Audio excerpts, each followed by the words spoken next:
Meve's Lyrians were traversing a wood when they heard the loud, drawn-out blast of a horn. One of our scouts? The Queen asked, clearly perplexed. She turned in her saddle to face Reynard, who shook his head. Strange. Gascon, appoint a few of your strays. Ones who know how to blend in. Have them sniff out who blows that horn. And why. The scouts returned a short while later with their report. Soldiers had pitched camp in a nearby meadow. They wore Aedirnian uniforms, cut by sashes bearing a golden sun. They addressed their leader as Falbeson. Know the name, Rayla said. Falbeson went over to the enemy first day of the war, took his whole division with him. Your Grace, a chance like this won't come again. Let's teach the traitors a lesson. We must send a strong signal. One all the North will hear. From the Yaruga to the Dragon Mountains, announced the Queen. Whoever collaborates with the invader shall pay with his head. Prepare to attack. Rayla nodded, clearly pleased. The Lyrians surrounded the meadow marked by their scouts. Moments later, a flaming arrow pierced the sky, giving the signal to attack.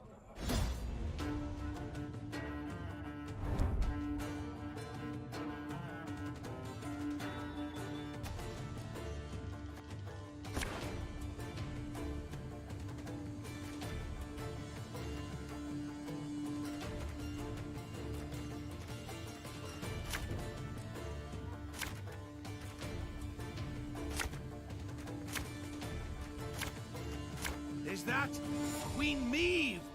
To arms! 101, 102, 103.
For Rivia!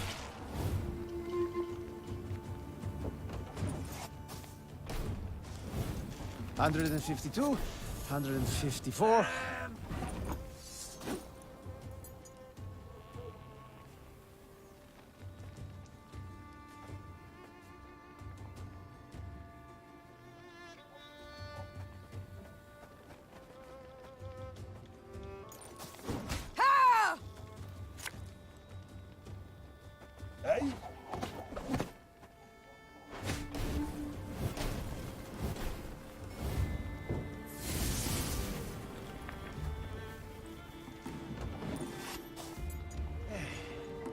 Scrubbing duty again? Oh, gods. This man has suffered much.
Greetings.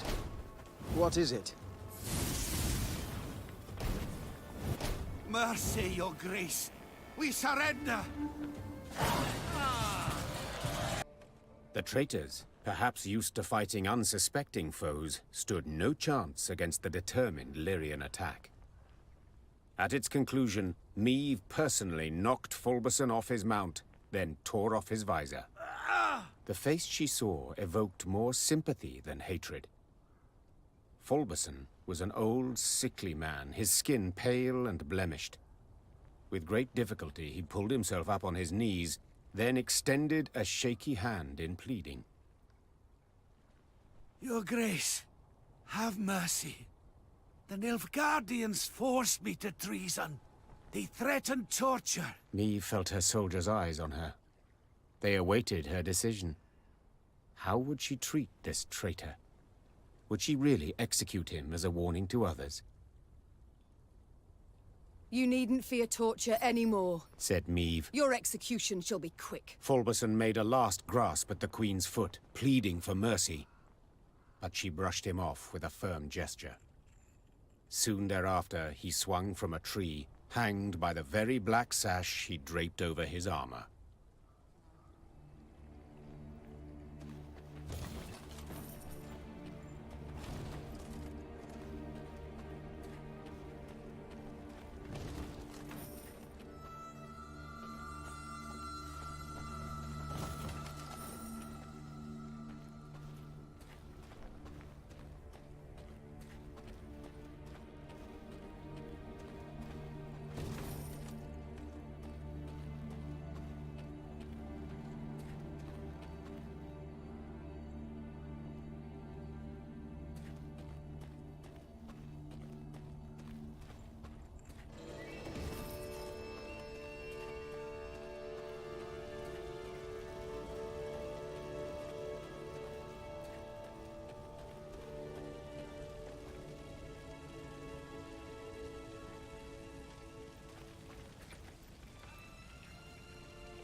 One bolt.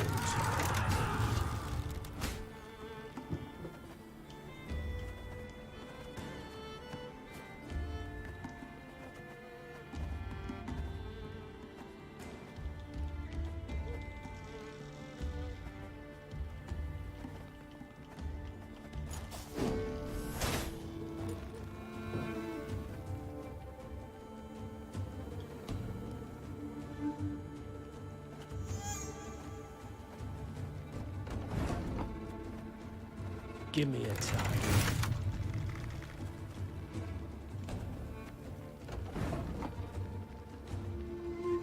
Arbalist to your command.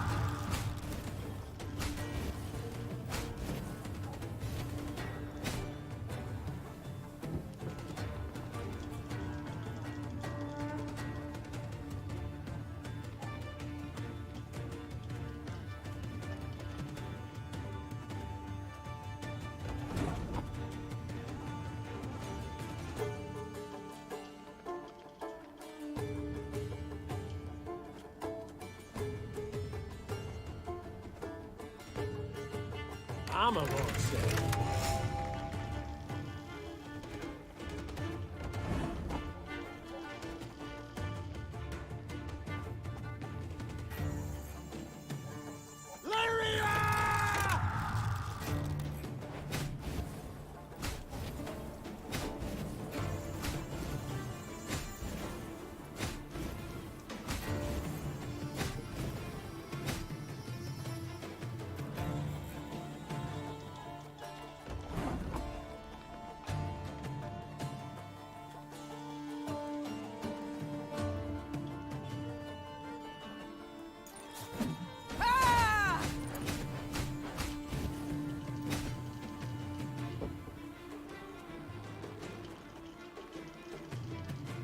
One bolt's all I need.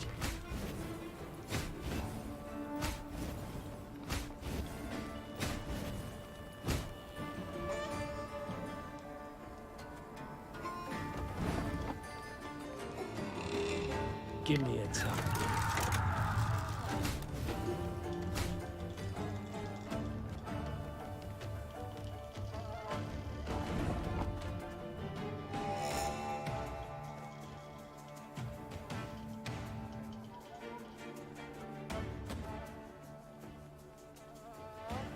Ballista, your command.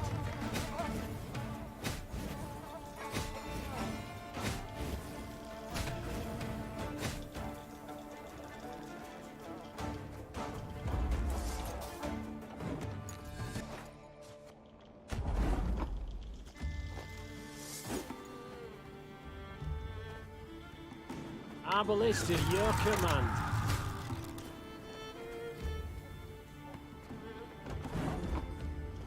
Armor won't save.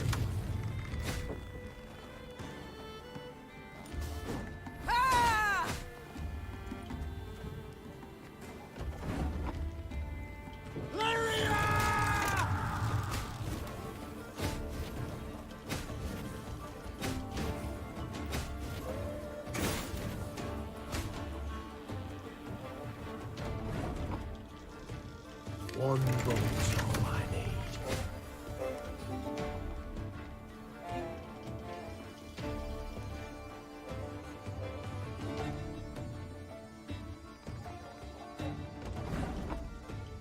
Give me a time.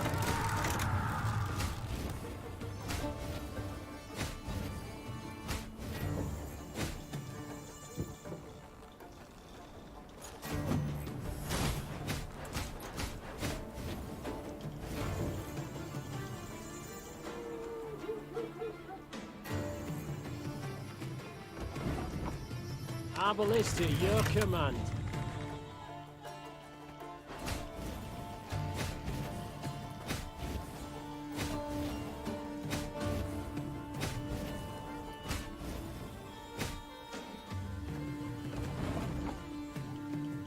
Armor won't save.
Coming across a small brook, Meve ordered her soldiers to replenish their water supplies. When they returned, it was with empty water skins and troubled expressions. Milady, the water tastes of blood. Not like black pudding, mind, but rancid, filthy. Meve had no choice but to march on. She gulped dryly and wondered how to interpret this strange event. An omen, perhaps? A warning from the gods? She soon learned the truth. Following the brook upstream, the Lyrians arrived at a small pool. Bobbing on its surface were dozens of corpses. A young woman caught Meve's gaze, her long hair spread delicately atop the water, wide-open eyes reflecting the sky, a fine nose peppered with freckles, and a gaping wound slashed across her throat. We shall stop here The Queen said calmly. and give these souls a proper burial. Reynard, send scouts. Tell them they are not to return until they ascertain what has happened here. When the scouts returned a while later, they brought with them a barefooted peasant they'd found hiding in the woods. They claimed he hailed from Hoarton, a nearby village, the village whose inhabitants had been murdered. Then black-clad wretches stormed the village, milady. The devil Vrygheff at the fore. Rounded us right up, took us down to the lake. Whole village, mind. Then chop, chop, and splosh, splosh. 'Twas I alone gave him the slip. Meve listened to the man's tale, then placed him in the care of her medics and ordered the Lyrians to break camp. She rode at the head of their column, Reynard at her side, her knuckles gripped white on the reins. Do we know where this Vrygheff is stationed? Our riders report he's pitched camp to the east. Then let's pay him a call. They killed all, like Rosberg. My lady, please, make them pay. Milka, Bezrad, Kristan, all killed. Souls snuffed out to the very last. Could have run for help, I know. But I was afeard. Afeard the black-clads would catch wind of me, hear me. What now? Whatever will I do? Alone? Left all alone? Milady, buried our valuables for the black-clads came. In the wood, near a big boulder. Got a bit of charcoal? I can sketch the way for you.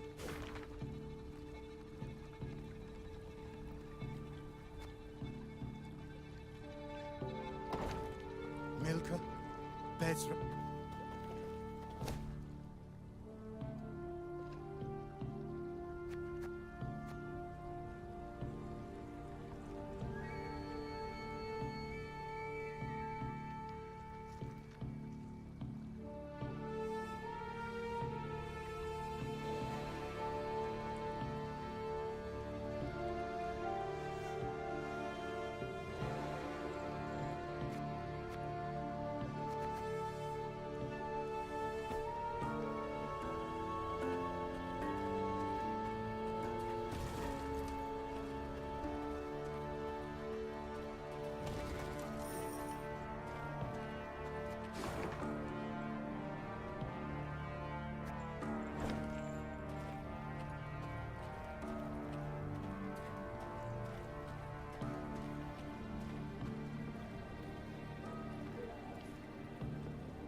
The Lyrians had no trouble finding Vrygheff's camp. It was the size of a sprawling town. Meve stopped her caravan and called for a council. The first to speak was Reynard. Seems our scouts were both right and wrong, Your Grace. They did pinpoint General Vrygheff, the Butcher of Hoarton. Unfortunately, they underestimated his detachment. It is much larger and better armed than our own. That changes nothing. Meve said, forestalling all protest. If I leave him unpunished, without so much as an attempt, I shall never be able to face my reflection again. We must attack. Reynard bowed and passed the order to the Lyrians. Later that same day, Meve and Vrygheff's forces stood face to face on the field of battle.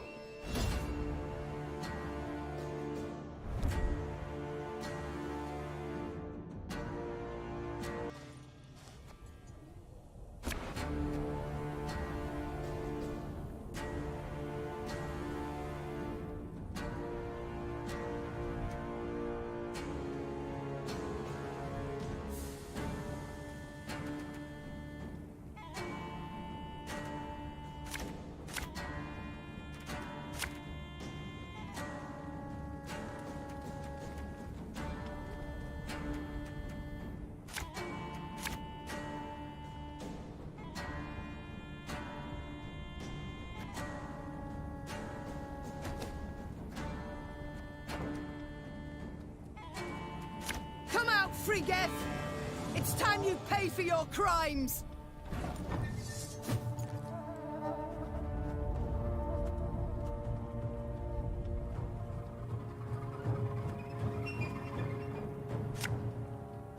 For Rivia! Mercy, I will. There! Vrygheff! I see him! We've got to catch him!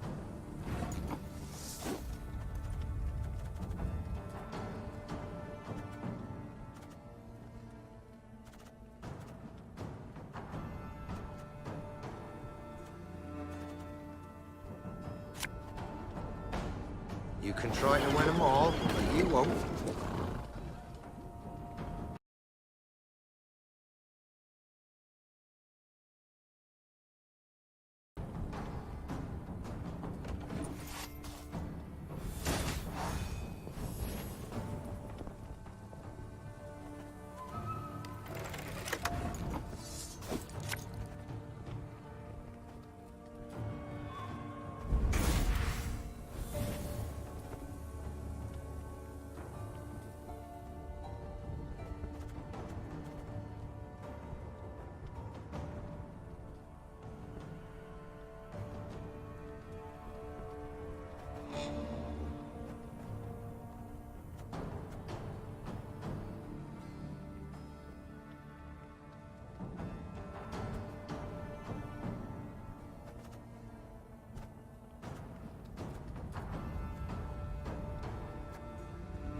Whoresons.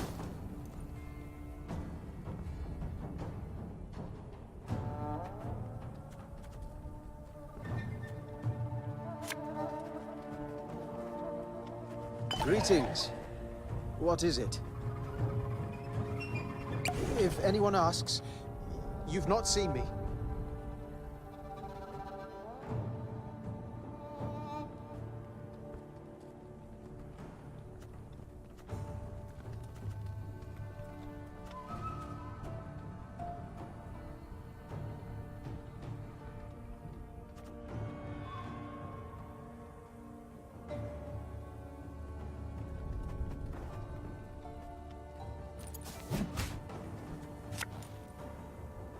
Have it the white of an eye from half a league away.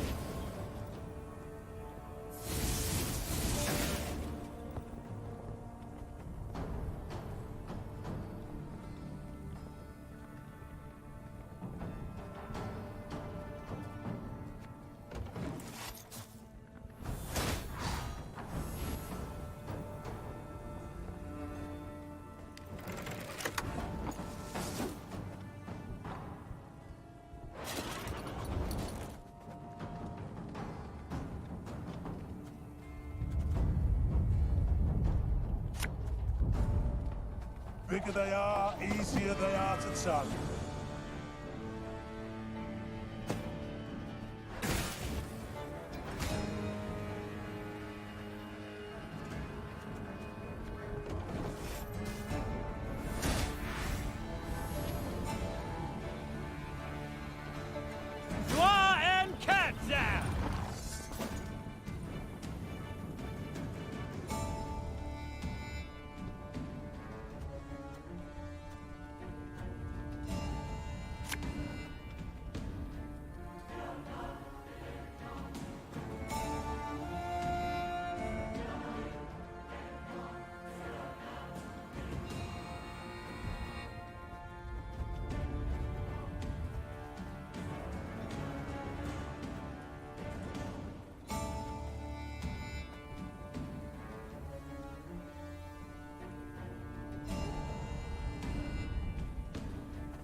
thing about slings, they hide well.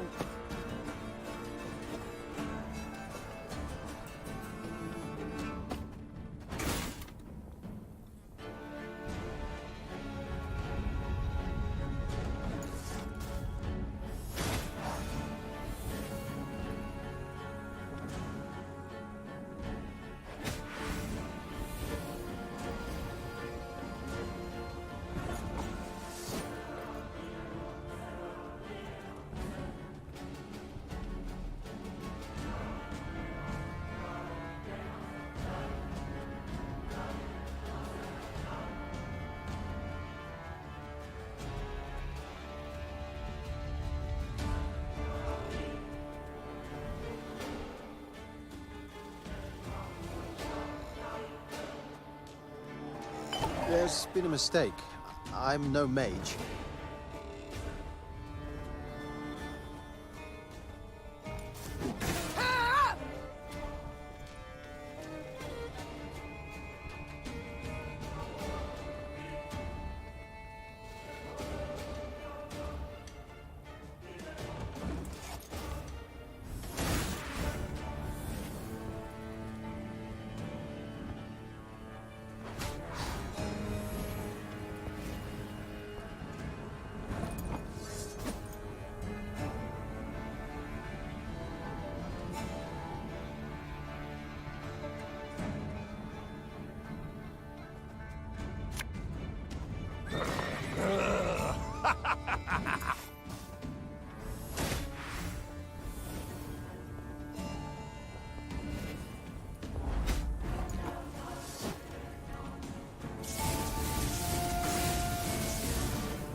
The Lyrians won the day, despite their foe's distinct advantage. Historians later ascribed Meve's victory to her light troops' superior maneuverability in the difficult terrain compared to the plate-clad Nilfgaardians. But if you ask me, that wasn't it at all. A storm of fury had been quietly gathering in the Lyrians' hearts, a squall of rage stoked by the Nilfgaardians' unparalleled cruelty towards the conquered. And no one embodied this barbarism more perfectly than General Vrygheff. Meve's men were ready to sacrifice anything to see him punished. They dragged the defeated general before Meve. The Queen wished to learn why he'd ordered the execution of an entire village.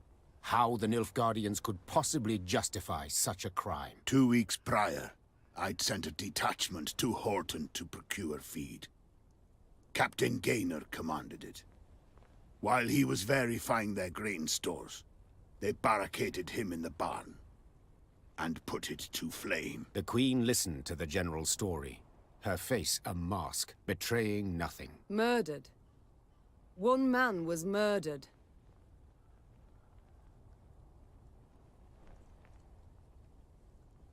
Vrygheff raised his eyes to Meve's. The Queen was surprised to see them wet with tears. Yes, my lady. My son. The general's simple words bore pain, grief, and a thirst for revenge that would never be slaked. The Queen had to decide what to do with Vrygheff. No doubt the general had earned punishment, the harshest possible at that. Yet, such a weighty personage could fetch a hefty ransom. And Meve's army desperately needed the gold.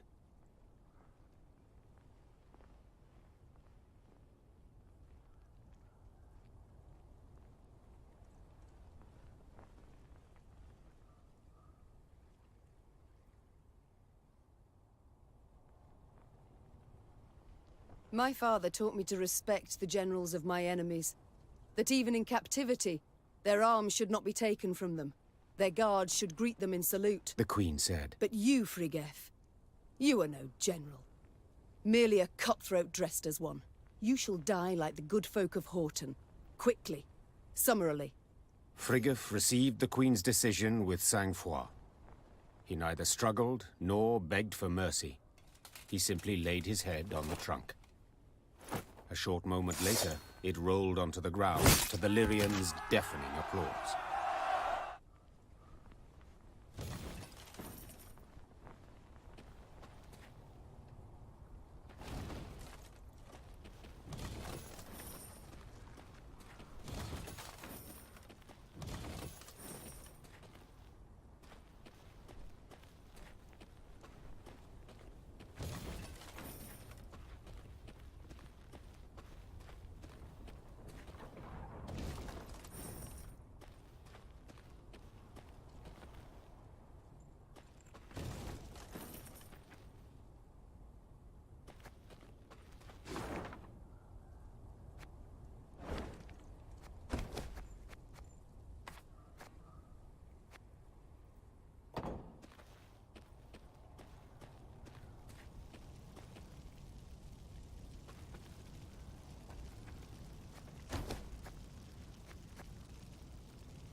As Meve passed the city of Harmelen, one of the peasants she'd saved from Nilfgaardian captivity requested an audience. Be taking leave of you here, milady. Folk from our parts lives in Harmelen. We'll manage. But, milady, we thank you for taking pity on us, time and again. We've nothing, milady, or nears enough. Black-clad bastards took all's worth taking. Except in this. Amulet. Been in my family for ages, kept us from harm. May it do the same for you. Meve wanted to say she did not believe in peasant superstitions, but when she took the ivory pendant in hand, she felt a curious warmth from it.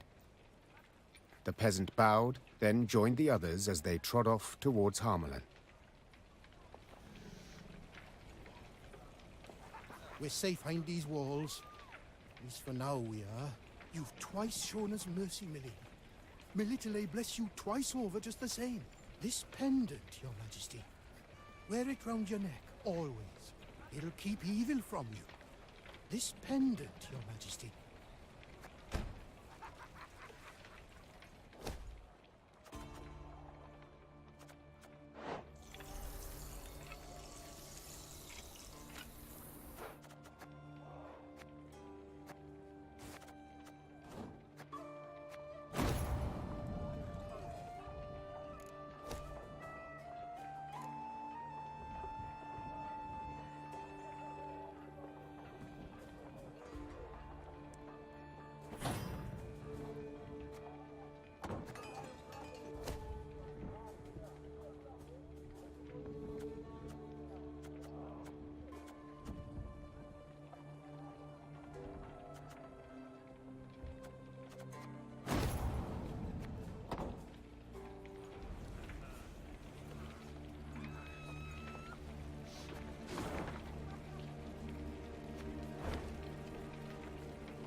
The Lyrians stood within 5 miles of Aldersberg, when the road, which until now they had traveled alone, suddenly filled with all manner of folk.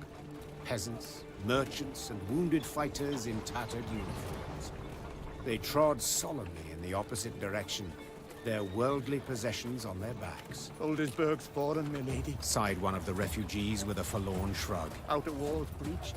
King still defends the old town, but black-clad goats are winning. You best turn back before it's too late. We've nowhere to turn to, good man. The Queen said, then spurred on her horse. Follow me! The Queen galloped so fast the wind squeezed tears from her eyes, the Lyrian cavalry close at her heels. Hoofbeats thundered down the high road, and the crowd of refugees parted, making a path for the charging riders. Faster! Faster! Soon they set eye on Aldersberg. A red glow filled the horizon. The wind carried screams and the clanking of steel. The once proud city was quickly turning to dust in the Nilfgaardian sun. The Nilfgaardian force moved to block the Lyrians' way. Without slowing, Meve cut down the infantryman who tried to drag her from her saddle with a hook. Her head in a winged helmet fell to the ground, leaving a bloody track. Lyrians! Attack! Meve shouted. Take no prisoners!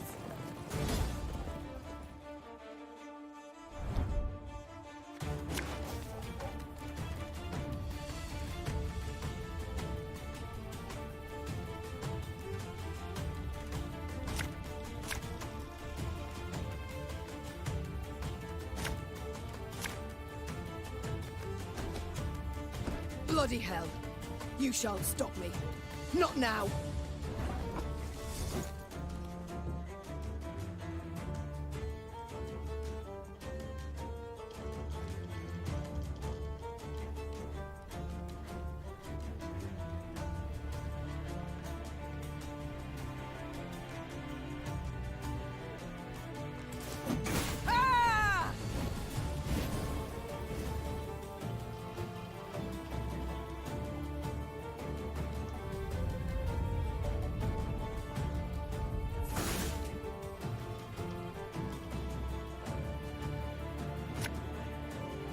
Pays late.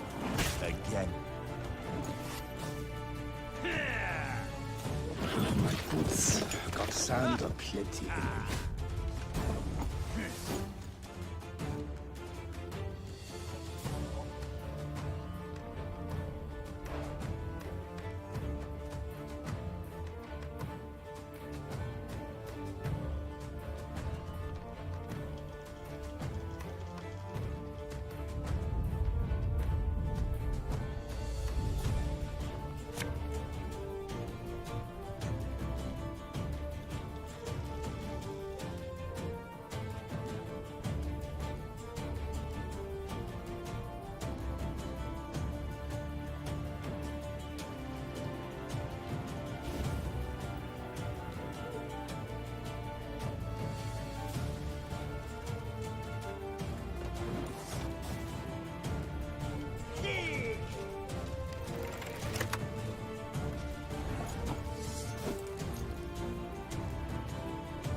Have it the white of an eye from half a league away.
Watch your heads! To thee, Nilfgaard!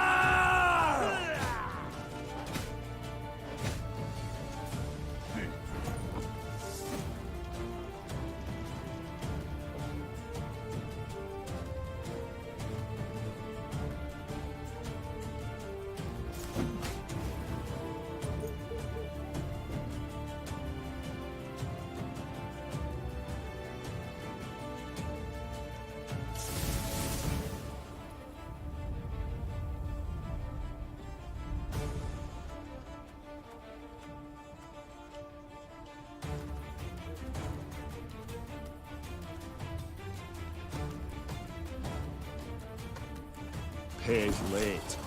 Again. Alba!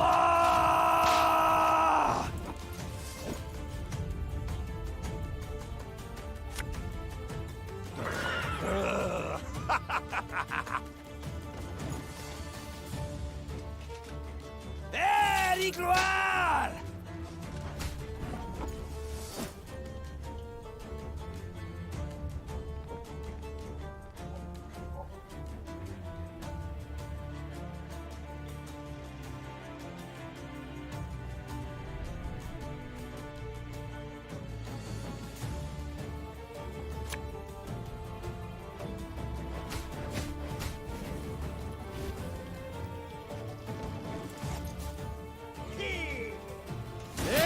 Retreat!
No time for that!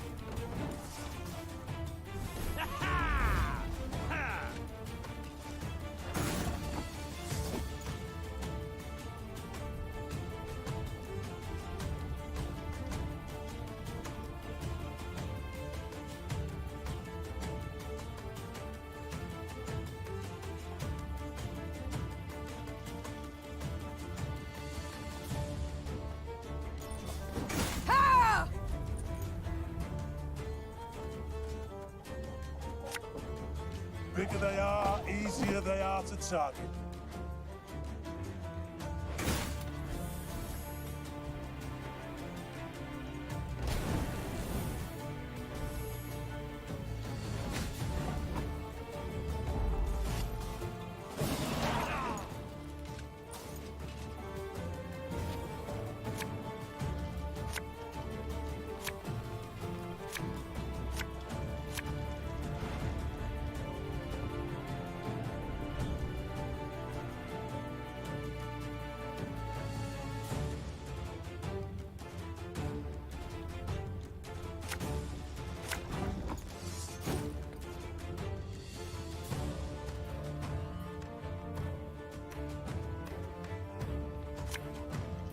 Nothing personal, I assure you.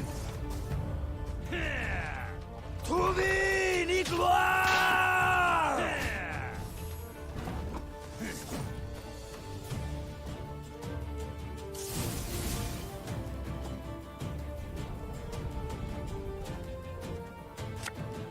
God's blessed.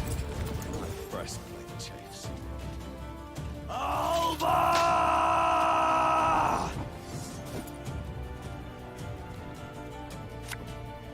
Tell me you jest.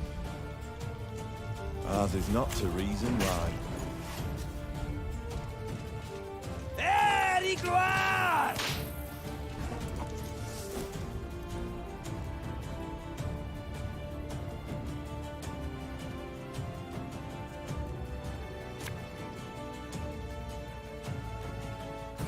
Thing about slings, they hide well.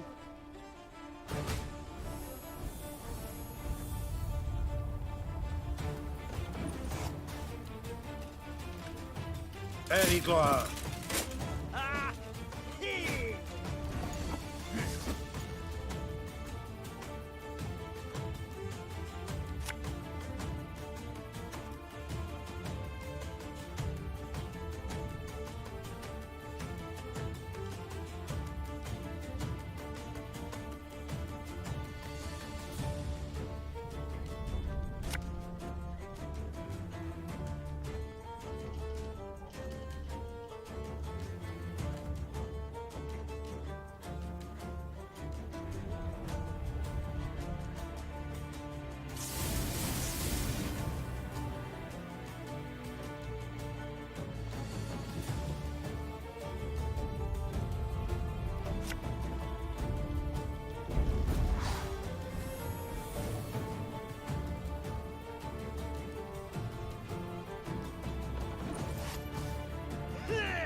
men, Kazer!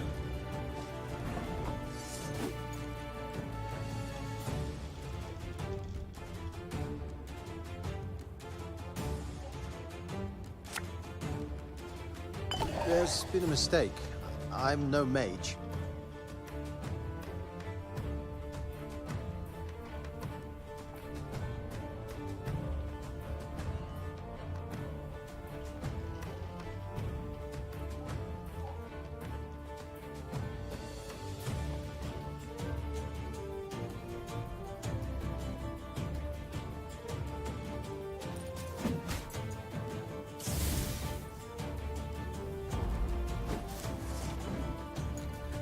Discipline.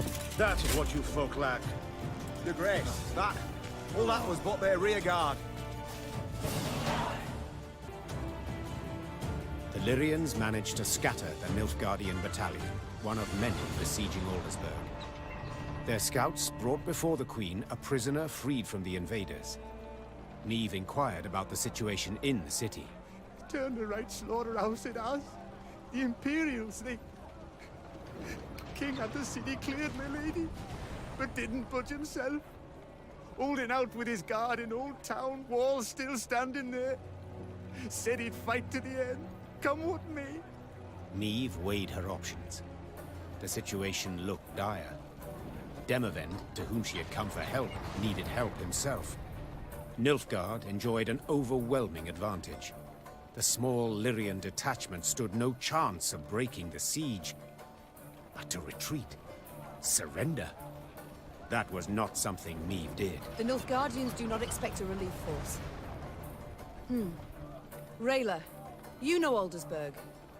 Can you lead us by side streets to the Old Town, that we may avoid the largest part of the Nilfgaardian army? The warrior nodded, and without waiting for any further orders, strode out in front of the party. Reynard followed her with his gaze, clearly troubled. And what then, Your Majesty? We burst into the lion's den and... And we pray the lion chokes. Follow me!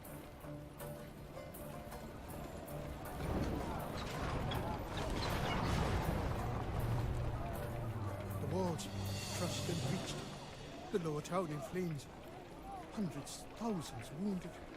Thousands more fled. King Demavend will fight to the end. He'll save the city, or die with it. Turn back. Turn back while you've the strength to run, while you have your life. Aldersberg falls! Aldersberg is lost! Turn back. Turn...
And our father smelt up elderberries.